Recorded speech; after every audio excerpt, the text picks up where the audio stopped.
எதனால்? நார்மலாக வந்து நம்மளோட அட்டென்ஷன் ஸ்பேன் இருக்குல்ல, கவனிக்கக்கூடிய திறன் 25 மினிட்ஸ் ஓகேவா ஹியூமனோடது. இப்போ என்ன ஆகுதுன்னா நிறைய வீடியோஸ் பார்க்குறாங்க. ஆப்வியஸாக எல்லா பசங்க கையிலையும் மொபைல் இருக்குன்னு வச்சுக்கோங்களேன். வீடியோஸ் பார்க்குறாங்கன்னா ஷார்ட்ஸ் தான் அதிக பிரபலமாக இருக்குது இப்போ மக்கள் மத்தியில். ஷார்ட்ஸ் என்ன ஒரு 30 செகண்ட்ஸ் தான், 30 செகண்ட்ஸ் டு 60 செகண்ட்ஸில் அவங்களுக்கு அந்த ப்ளஷர் சீக் ஆகிடுது. அந்த ப்ளஷர் சீக் ஆனோடனே அது அந்த பிரெயின் ட்ரெயின் ஆகிடுது அவங்களுக்கு. இவ்வளோதான் அப்படிங்கிற அட்டென்ஷன் ஸ்பேனே அவங்களுக்கு குறைக்குது. இப்போது ஏதோ ஒரு விஷயத்த படிக்கிறாங்க அப்படின்னா அவங்களால 10 செகண்ட்ஸ்க்கு மேலே ஃபோக்கஸ் பண்ண முடியாது. ஏன்னா அது போர் அடிச்சிருது அவங்களுக்கு. இதுதான் ப்ராப்ளம் மேஜராக ரைஸ் ஆகுது.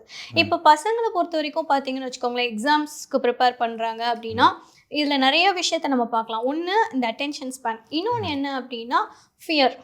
இந்த பயம் நிறையா இருக்கும்.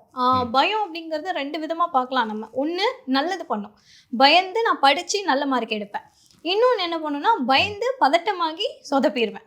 ஸோ இதை 2 ஆஸ்பெக்டில் பார்க்க முடியும். இப்போ ஆனால் பசங்க நிறையா பண்ணுறது என்னென்னா பயந்து பதட்டமாகி சொதப்பிடுறாங்க. ஸோ இதை ஹேண்டில் பண்ணுறதுக்கு பேரண்ட்ஸோட எஃபோர்ட்டும் தேவை.